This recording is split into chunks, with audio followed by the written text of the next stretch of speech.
Welcome back. I'm Coach Tina. Today I'm talking about what weights to pick. If you're new to strength training or just starting out at home, the most common question, and totally valid, is how do I know what weights to pick? Today I'm going to go over 4 general guidelines you can follow as you navigate this journey. Number 1, pick a set of dumbbells when you're starting that you feel comfortable with. I know a lot of trainers wouldn't necessarily tell you that because strength training is about getting stronger. Like, oh, you got to go heavy. Not when you're starting. I say pick a set where you mentally feel comfortable because your mental approach is going to be everything about how you perform, about whether you look forward to strength training. So for you, that might mean a set of 2-pound dumbbells, and that's okay. Your groceries probably are a little heavier, but you're going to work your way up to that because the most important part of this is your mental approach. So that's number 1. Rule number 2 and 3 are related.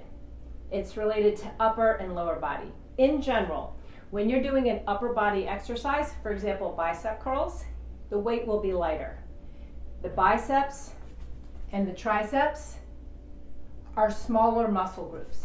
It's even, I think logically you probably are like, yeah, Tina, I know that. And if I'm doing something with my lower body, like a squat, I'm holding it with my upper body, but the upper body, my arms aren't really doing much, they're just holding. My legs are doing all the work. So in general, your lighter weights will be for your upper body and your heavier weights will be for your lower body. Remember, your lower body carries you through life. It's, hey, for women, we give birth. So from here on down, you're gonna be much stronger. In addition, size-wise, the upper body arm muscles are a lot smaller muscle group. The quads, hamstrings, glutes, this is our powerhouse for everyone. It's our powerhouse. It's what carries you through life. Even a professional weightlifter is going to be lifting overhead and in front of them, so like a chest press. That weight will always be lighter than what he or she can squat or deadlift. So that's a general rule. Lighter weights, upper body, heavier weights for lower body. And the last most important thing to remember when you're trying to pick a weight when you're first starting is, in the beginning, you're kind of experimenting, and that's totally normal. You're kind of seeing where you start, and this is how you know if it's the right starting place.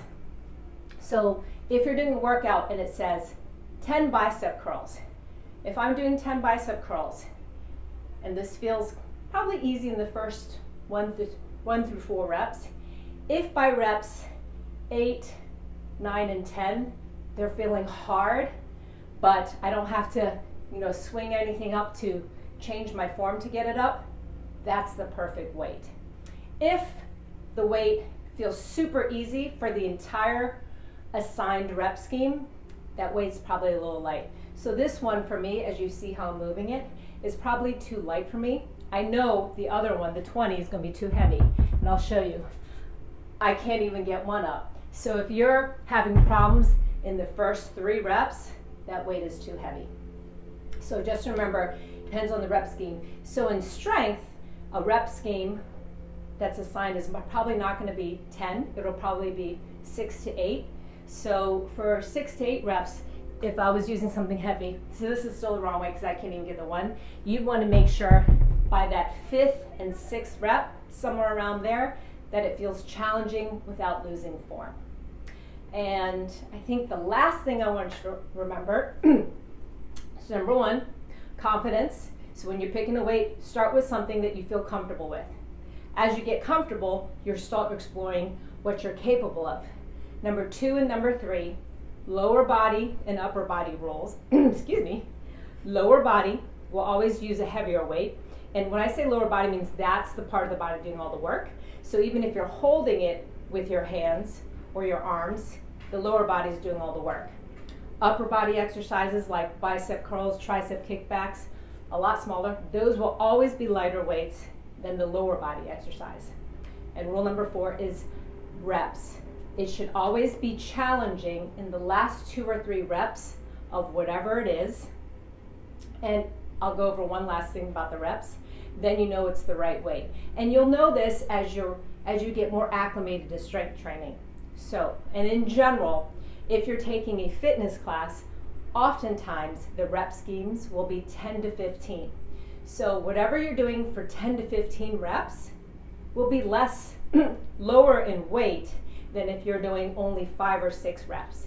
We can all handle more with less reps than we can with higher reps. So what will determine your weight will also be what exercise you're doing in terms of the number of times you're doing it. So if it's 15 bicep curls, I'm going to be using a lighter weight than if I was only doing 6 bicep curls. I hope that all makes sense. You know, if you ever have any questions, you can post it in the comments below or send me an email. And I hope this has given you a little bit more guidance. And if you have any more questions, ask. Meanwhile, if you like this post or found it helpful, don't forget to like it and subscribe down below. And I'll see you next time.